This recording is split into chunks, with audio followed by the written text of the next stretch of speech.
currently not raining. It's been raining quite a bit this week, and they are expecting, I think, some more showers later in the day, but I am able to come outside, which is my preference, is to always be outside to do my lives and not have to be inside where it's boring and although dry. Welcome to the show today. Give you a quick update on my new book, Freedom from Soul Wounds and Demons. Super duper duper excited about having that book completed. I am adding some last minute nuggets that the Lord continues to download to me while I'm waiting for the cover to be completed. The cover, just checked with my graphics person, sounds like it may be done. He's going to send me a couple of them to choose from, maybe done by the end of this week, hopefully. So meanwhile, I'm continuing to add the latest and greatest. I've already uploaded the book to Amazon, and I can always make tweaks to it and add to it. So that's what I'm doing.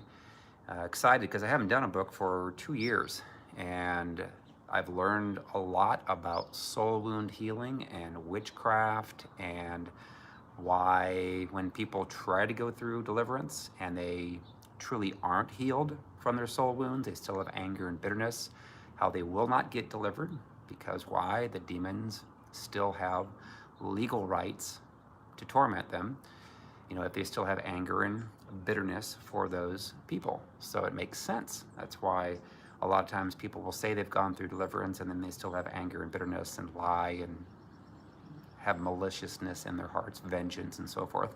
They're not delivered because they never got their soul wounds healed. They still have legal rights, the demons do, to them. So anyway, I've added all that information into the book. And I'll also say this too, is I do a lot of personal sessions every week with people all around the world. And one that I had done recently was just a classic, amazing testimony, and that is, again, I'll be very general, but there was a lady that had done some things provocatively, sexually, when she was about 7 years of age, and she didn't know why. She just, I felt led to do that at age 7, and so I'm like, well, something had to have happened when you were younger, and she didn't know what it was, couldn't remember it, which oftentimes happens. Something happens to you when you were whatever, 1, 2, 3 years of age, that can cause you to then, if you're touched sexually when you're 1, 2, or 3, then you will have demonic spirits sexually, those sexual demonic spirits that will cause you to do things later, as of age 7, 8, 9, 10 years of age that are sexual in nature. And you don't understand why. You're like, well, I think I was born that way. No, you were not born that way. No one is born that way. You're born pure, but you can get wounded and hurt when you're in the womb, when you're at birth, when you're 1 year old or less, 2 years old. So if somebody touches you sexually and then you start behaving ways, you have a sexual desire, a deviancy to you when you're little, that's the reason why, is those demonic spirits have legal rights. So anyway, how did she know? How did she understand what happened to her? Well, I commanded the top demonic spirit that was tormenting her to, first of all, identify itself to her. I believe it was the spirit of Jezebel. And then I interrogated the demonic spirit before the courts of heaven so it couldn't lie to her. And it told her the truth. It said that there was a friend of her older brother who was, 15, 16 years older, who had touched her. And when she learned that, she's like, oh my gosh, that explains so much, because there were certain feelings that she had against her older brothers, didn't know exactly why, but that explained it. You can imagine if you are touched sexually when you're 2 or 3, you're not going to remember it, but it will sure explain why you start having desires for things sexually. Oftentimes, the first experience is when a child is maybe 5 or 6 or 7, so they tend to remember those things then. But of course, if they get molested over and over and over again or raped, they tend to block that out. But the demonic spirits know the truth. And if you know your authority in Christ, you can command them to tell the truth, and they will. And then you understand it. Oh my gosh, that explains why my whole life I've struggled with that. So anyway, I'm learning, continuing to learn every time I do these sessions every week with people. I'm blown away at what people are learning and understanding, and then ultimately at the end of the session, getting healed from that and getting delivered from those demons, and then feeling lighter, feeling taller. You know, the one woman actually said she felt taller after the session. Why? Because those demonic spirits are heavy. They weigh a person down. It's like putting on a coat that weighs, I don't know, a very heavy leather coat. You take it off, you feel lighter. So anyways, I'm excited. I'm so excited because the new book is going to help people to read this, to have the wherewithal to understand that, oh my gosh, the correlation between I got wounded when I was little. I started having my father, my mother, sexual stuff happen to me. And then this explains why I did all these bad things. And then I come into the church, you know, people are struggling sexually in the church, and they're masturbating, and they're looking at pornography. They're having sex with people they're not married to, and they're struggling. You know, they know in the church they're not supposed to do that, but there's some churches today that go the other route and have a hyper grace message and say, well, God knows that you can't be pure forever. You're gonna burn, so you don't want to burn for lust, so go ahead and do it, and the Lord will forgive you. And sometimes they don't even ask about the forgiveness part; they just assume. And so the hyper grace message, that's not what the Bible says, so that's wrong. And then you have people that are extremely condemning, and they feel complete guilt and shame for doing that. You know, there's conviction they should feel, not really condemnation. So neither works, but inner healing and deliverance does. Inner healing and deliverance gets the person set freed from all those things. You know, all you have to do is go back to the first time that you were sexually molested, ask Jesus to show you what was the truth, and that Jesus will always tell you that you were a victim at the time. You didn't look for it or seek it out. Something had to have happened to you, and then he will forgive you. You can repent. Obviously, he's faithful and just to forgive us for our sins. And then we can command the demons to go, and then you no longer struggle with those unhealthy, ungodly sexual tendencies, and you start behaving with the fruit of the Spirit. So anyway, I'm so excited about this new book because it will be able to be given to people and help them to change, to truly change, to be able to have the fruit of the Spirit and not to struggle and feel guilty and feel ashamed. They can do the same thing that I have been doing with people, leading them through healing and deliverance.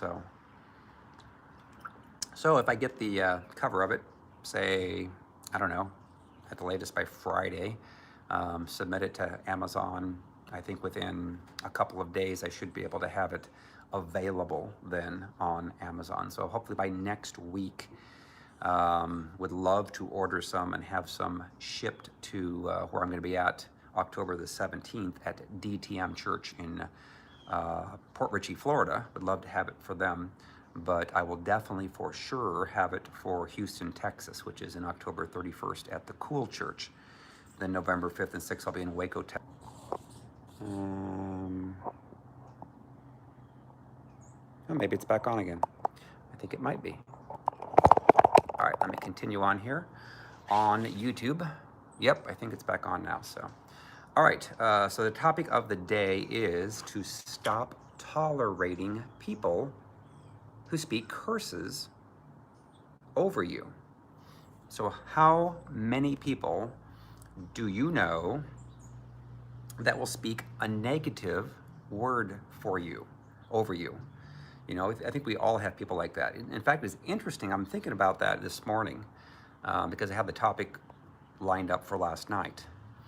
I remember when I was going through training and teaching from my mentor about not speaking out a negative word, you know, and I was going through at the time hell in my life with a wife that was going off on me, throwing knives, throwing glasses, scarring me with her fingernails, yelling, screaming, behaving crazy, basically.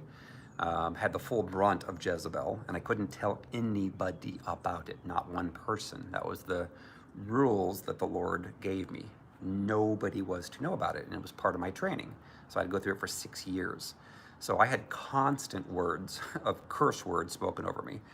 Were there some like regular curse words? Yeah, there were some curse words that were spoken over me, but I'm just talking about in general, all these negative words, all these lies. It was like as if Satan himself were speaking through my ex-wife to me. And I kept thinking that. I'm like, why is she doing this? Well, I mean, I knew the gist of it a little bit at that time, that the wounds from her father and from her mother were coming through to me. Same thing, that they had wounds as well that were not healed. So I could see all that from actually the first night of my marriage to her. So the Lord then spoke to me that night and showed me a vision of all the stuff that she had gone through. And I had compassion. And that was the big thing, is when we're truly healed, set free, and delivered, we have compassion for those who are the worst of the worst. Because the only reason why they behave so badly is because they were hurt and wounded. So I could see that and understand it. But there were a lot of negative, horrible words that were spoken over me, that were texted to me, that were not at all true. But I learned that that is how demons work in a person, is trying to accuse you of something or being a certain way when you're not.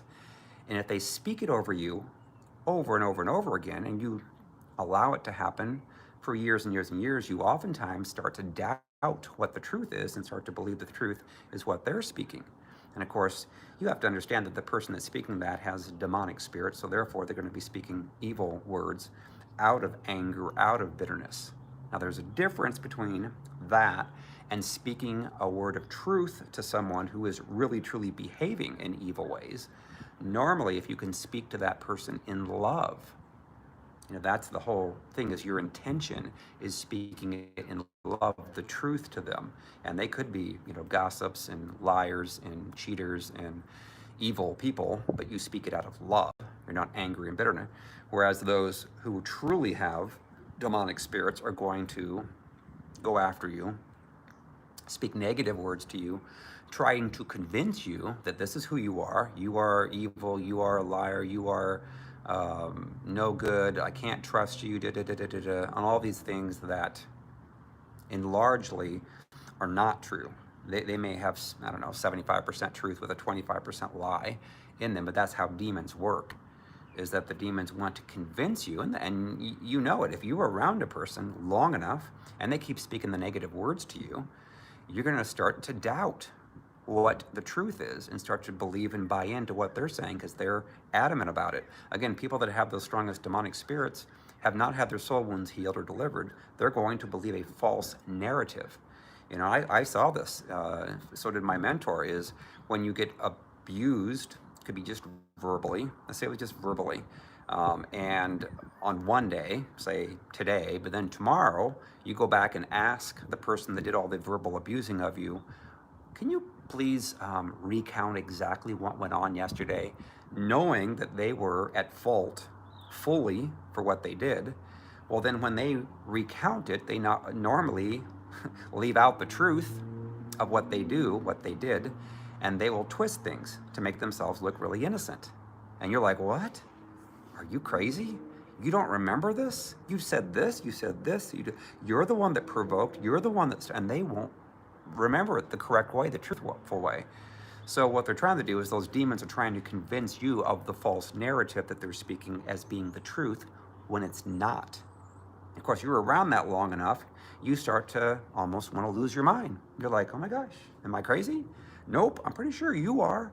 But boy, if I want to keep the peace, if I just agree with everything you say, then that's agreeing on things that are not true. That's false. So is it healthy to be around people who speak negative to you over and over and over again? Heck no, of course not. Remember it was last year, there was a video where a woman on Facebook spoke to this bag of rice. She had 3 bags of rice. And over one bag of rice, she spoke positive words to. The other bag of rice, she spoke nothing to. The other bag of rice, she spoke curse words over. Said, I hate you, you're gonna die, you're worthless, to the bag of rice. Well, then after the month, when she looked at that bag of rice, of course, it was degrading very quickly. But at the end of the month, it was very moldy, very black, very disgusting, dead. Whereas the one that she didn't say anything to was a little bit not looking good, but nothing like the one that she spoke horrible to. The one that she spoke life to and said, you are wonderful, you are beautiful, I'm so thankful, so grateful, all these positive words, she noticed it was completely white. And she got it out and she actually ate it, and it was healthy. after a month being in the plastic bag. So your words have an effect, and it's true. Life or death in the power of the tongue, it says in Proverbs. Is that Proverbs 18:21? I think it is. So if you're around a person who speaks negative constantly to you, putting you down, saying you're worthless, you're dumb, you're stupid, you can't do this, you can't do that, and none of that is true, got to be honest, none of that is true, then what happens? What happens is you start thinking about and ruminating upon, and the demonic spirits want to keep speaking that to you 24 hours a day. You go to sleep at night, you start thinking about what they said, you can hear it in their tone. I remember doing deliverance sessions with people that were 40, 50, 60 years of age, and they could still hear to the day the same tone and what was said to them by their mother or their father when they were 5, 6, 7, 8, 9 years of age. That was horrible. That was mean.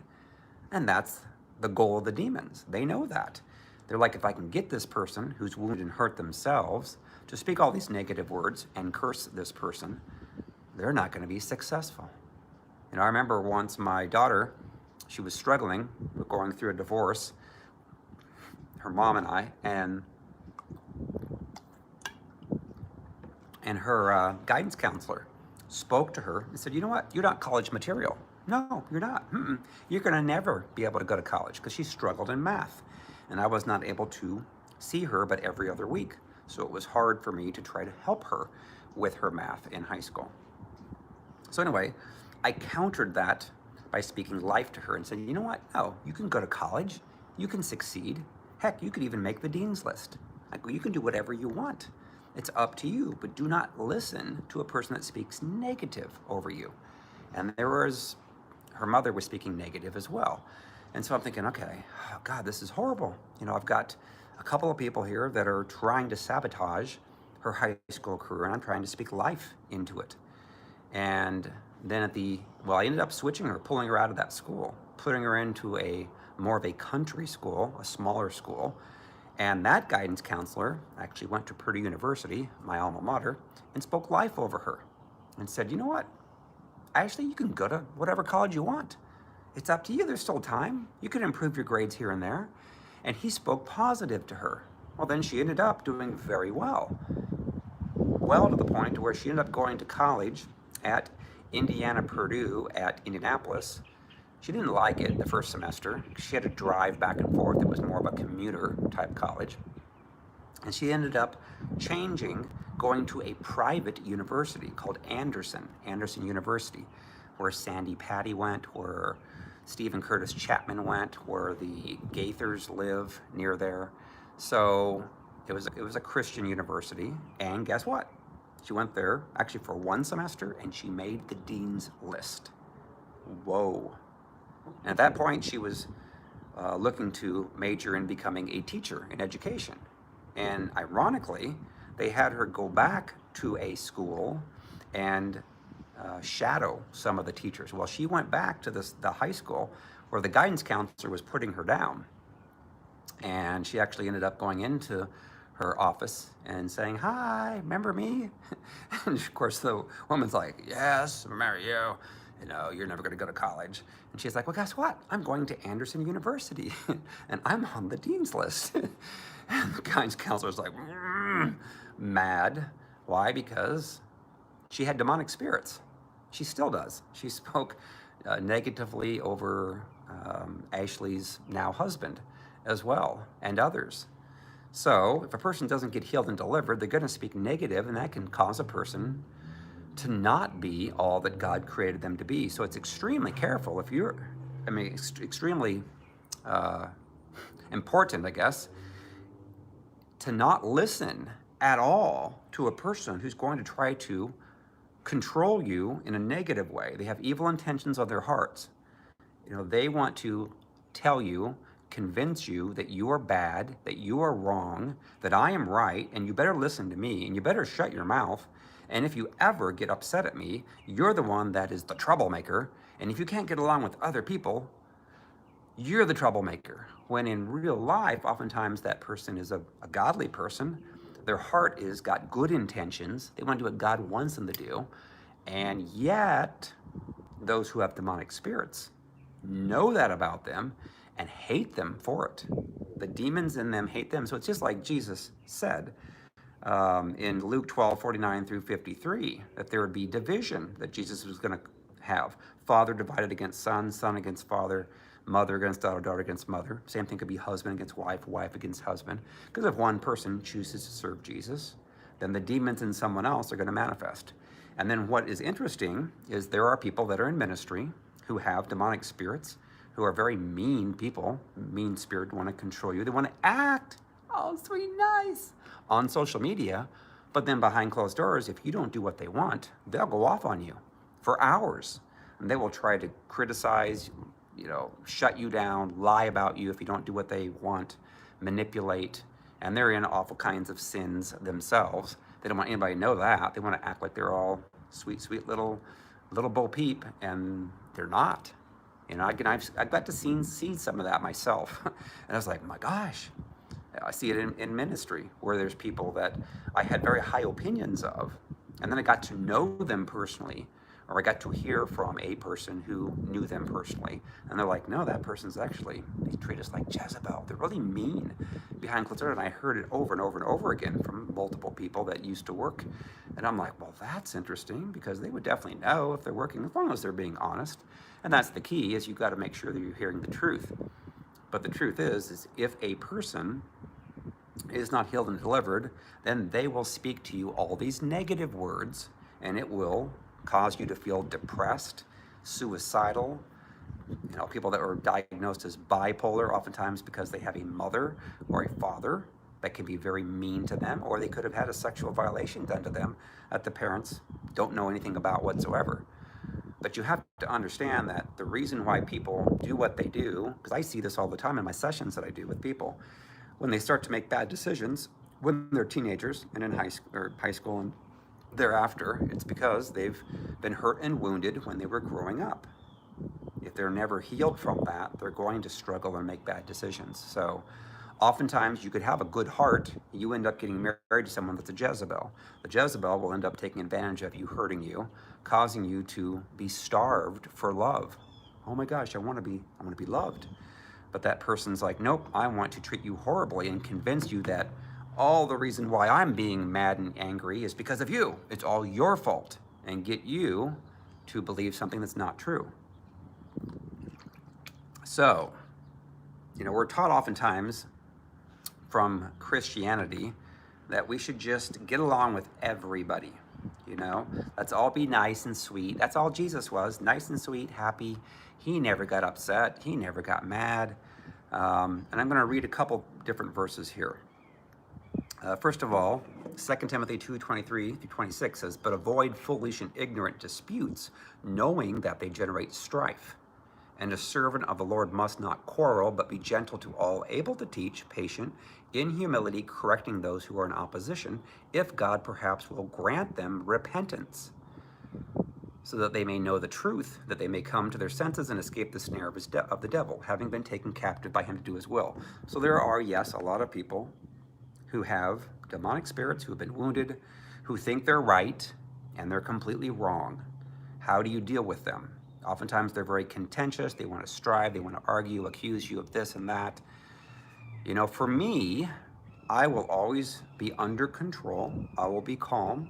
I will speak the truth to them in love. And then if they want to start to escalate and take that on and on and on into an argument, I will then part and say, I'm sorry, but I got to go. Got to keep my peace on. And I may say have to go on the phone too.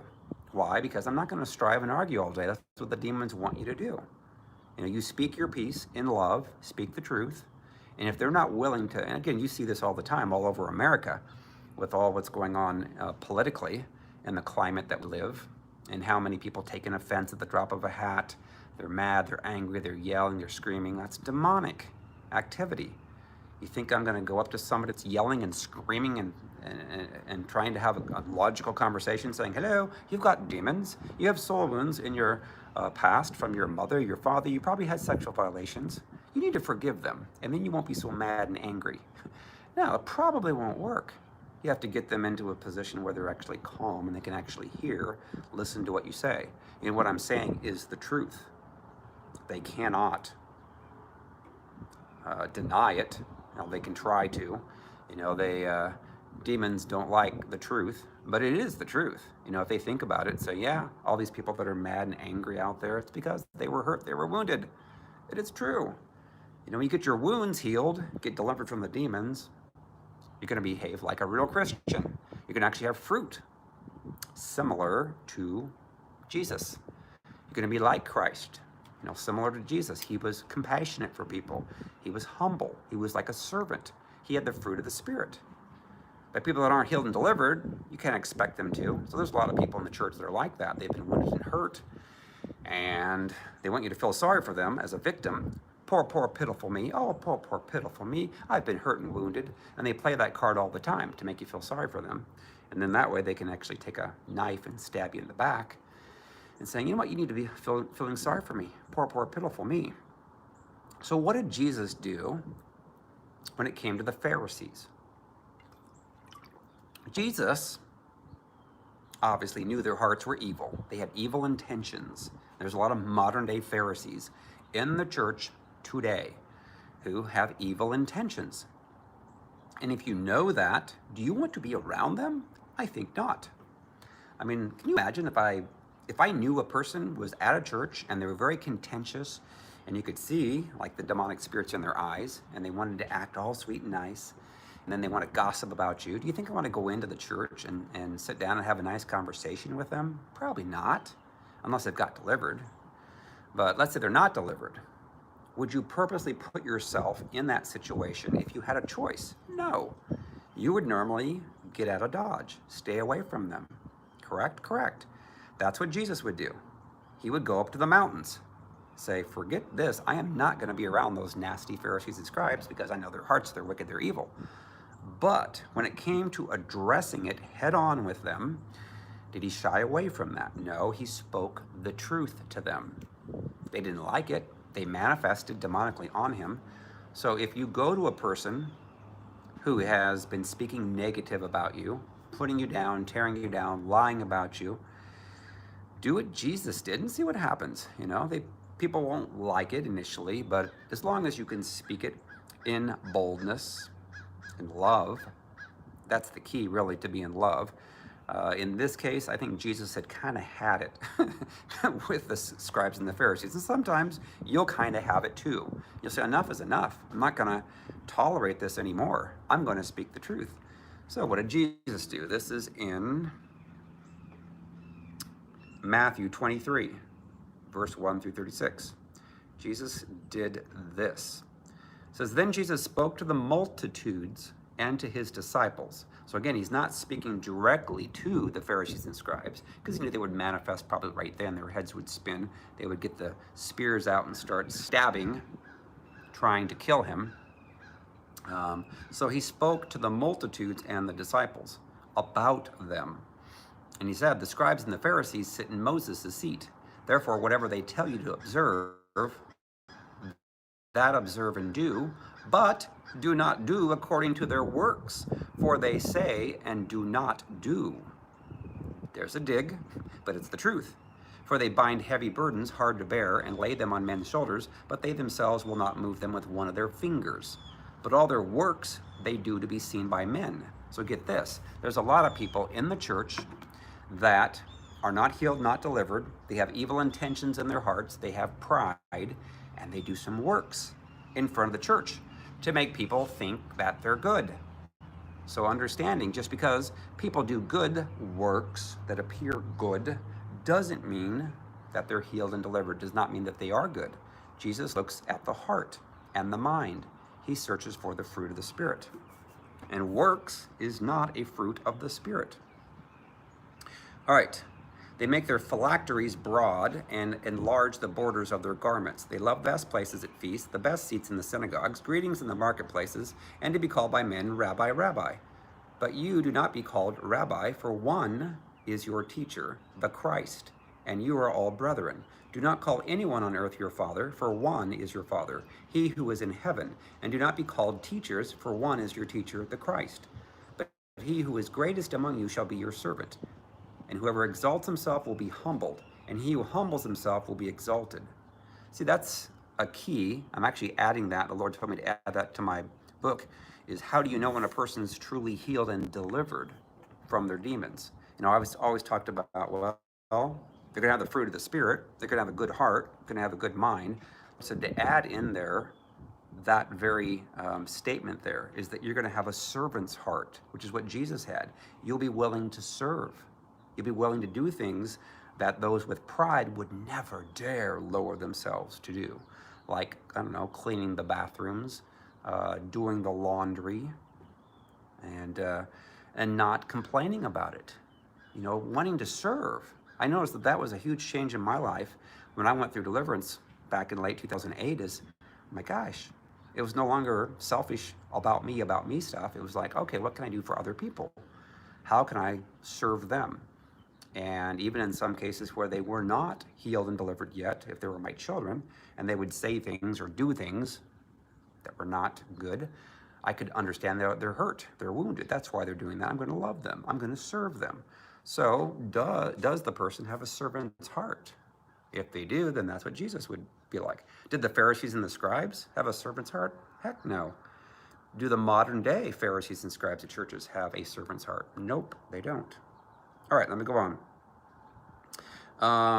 But woe to you, scribes and Pharisees, hypocrites, for you shut up the kingdom of heaven against men. For you neither go in yourselves, nor do you allow those who are entering to go in. Woe to you, scribes and Pharisees, hypocrites, for you devour widows' houses, and for a pretense make long prayers. Therefore you will receive greater condemnation. Woe to you, scribes and Pharisees, hypocrites, for you travel land and sea to win one proselyte, and when he is won, you make him twice as much a son of hell as yourselves. Oh, woe to you, blind guides, who say, whoever swears by the temple, it is nothing, but whoever swears by the gold of the temple, he is obliged to perform it. Fools and blind, for which is greater, the gold or the temple that sanctifies the gold? And whoever swears by the altar, it is nothing, but whoever swears by the gift that is on it, he is obliged to perform it. Fools and blind, for which is greater, the gift of the altar that sanctifies the gift? Therefore he who swears by the altar swears by it, by all things on it. He who swears by the temple swears by it, and by him who dwells in it. And he who swears by heaven swears by the throne of God, and by him who sits on it. Woe to you, scribes and Pharisees, hypocrites! For you pay tithe of mint and anise and cumin, and have neglected the weightier matters of the law, justice and mercy and faith. Those you ought to have done without leaving the others undone. Blind guides who strain out a gnat and swallow a camel. Woe to you, scribes and Pharisees, hypocrites, for you cleanse the outside of the cup and dish, but inside they are full of extortion and self-indulgence. Blind Pharisee, first cleanse the inside of the cup and dish, that the outside of them may be clean also. Woe to you, scribes and Pharisees, hypocrites, for you are like whitewashed tombs, which indeed appear beautiful outwardly, but inside are full of dead men's bones and all uncleanness. And that's the truth. People that are not healed and delivered, who will accuse you, will try to have an image that they can sell to the church, to your people that you work with, that they are really, really good people and all the works that they do. And if they tithe, oh my gosh, look at all the tithes that I give. But then if they treat their spouse meanly behind closed doors, if they're prideful, they're arrogant, they're not delivered, they're not healed yet. So Jesus is not real happy with people that are like that, and he'll speak the truth to them. So I'm not going to go on and on and on about that. So wrapping this all up essentially is, how are you to treat people that treat you in a harsh way, that put you down, that speak negatively to you? Try to keep a distance as much as you can from them.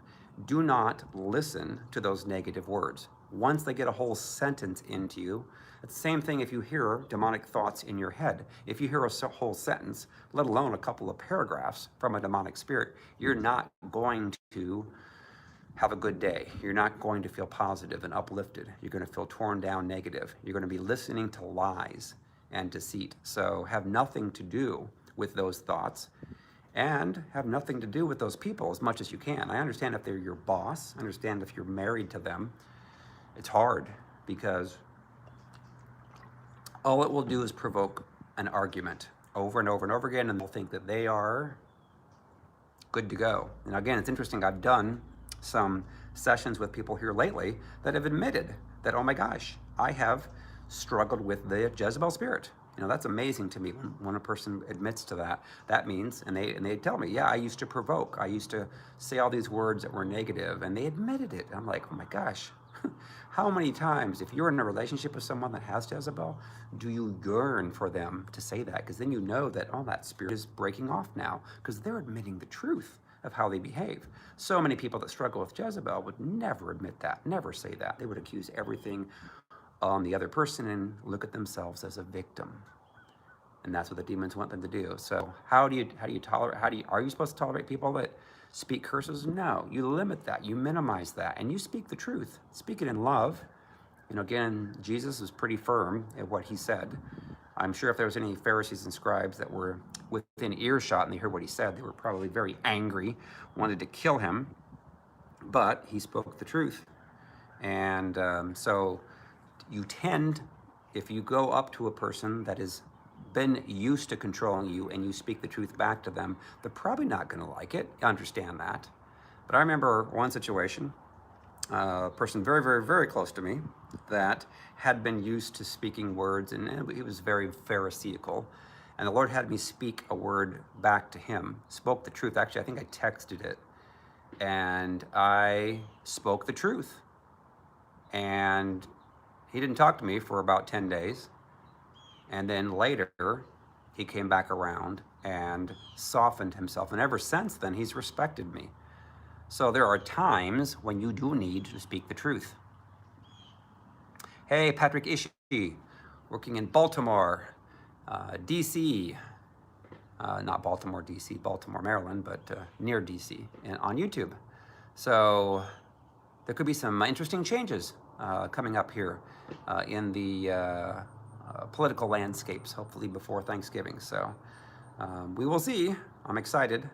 So anyway, what I would advise doing is, if the Lord confirms for you to speak the truth to someone, he will give you the anointing to do it, and you will speak it normally in love. Now, I will say I had to speak similar to what Jesus was here with a pastor and his son-in-law, because they were in sin, they were hurting the church, they were doing evil, corrupt things, and did not help in a situation where this woman needed deliverance, and ended up siding with her against her husband, who was the abused, and it was very evil.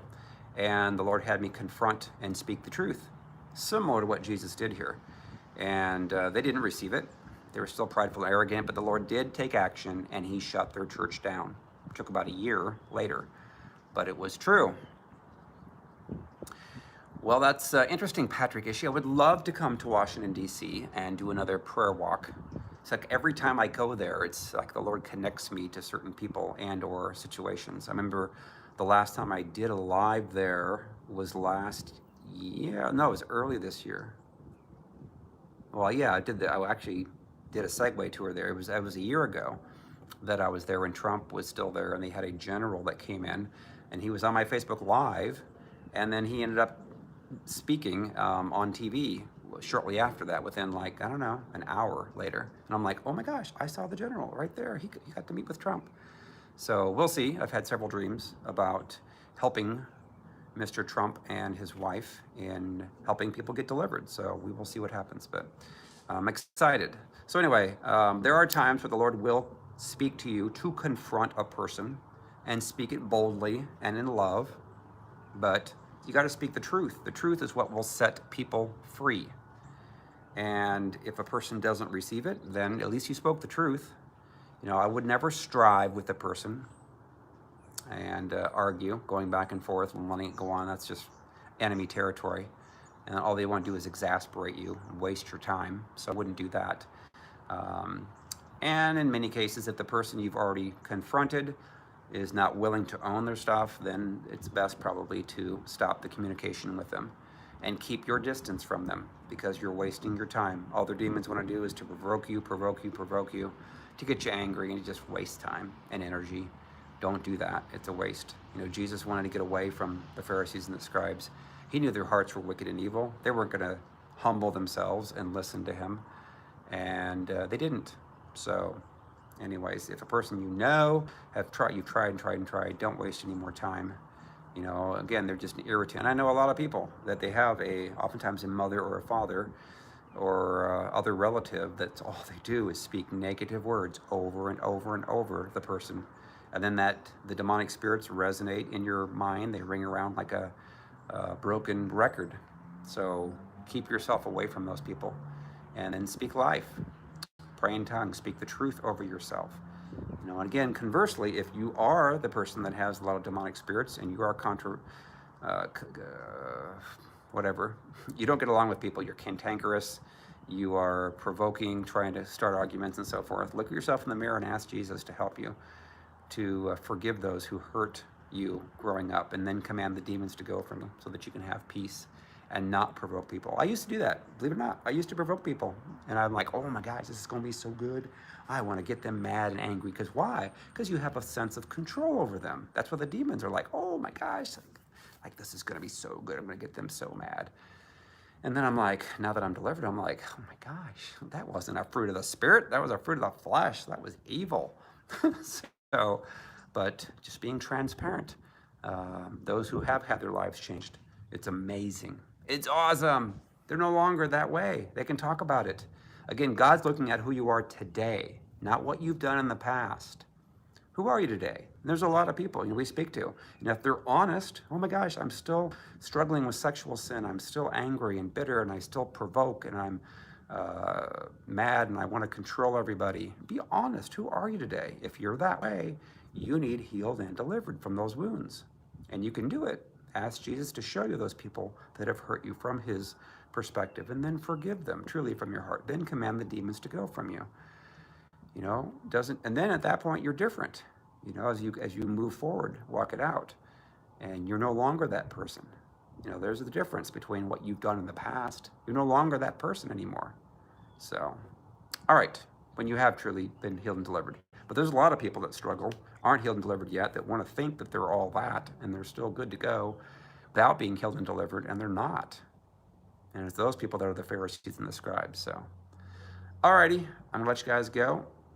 See you on YouTube, and I can't wait. My book, I'm hoping, praying that it's out no later than next week, and I'm hoping and praying that the people that read it, their lives are so touched, so healed, so delivered. Oh my gosh! And then have the fruit of the Spirit.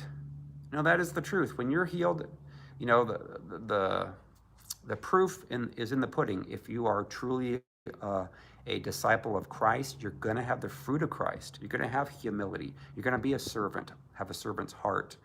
You're going to have humility. You're going to have love, joy, peace, patience, kindness, goodness, gentleness, faithfulness, self-control. You're going to behave like Jesus would. Jesus loved people. You're not going to look at everybody as your competition and, oh my gosh, and have to look over your shoulder at all the stuff you're doing that you're choosing to try to hide all this sin. All that stuff goes away when you're truly set free. So, it's a wonderful life then. Alrighty, I'll let you guys go.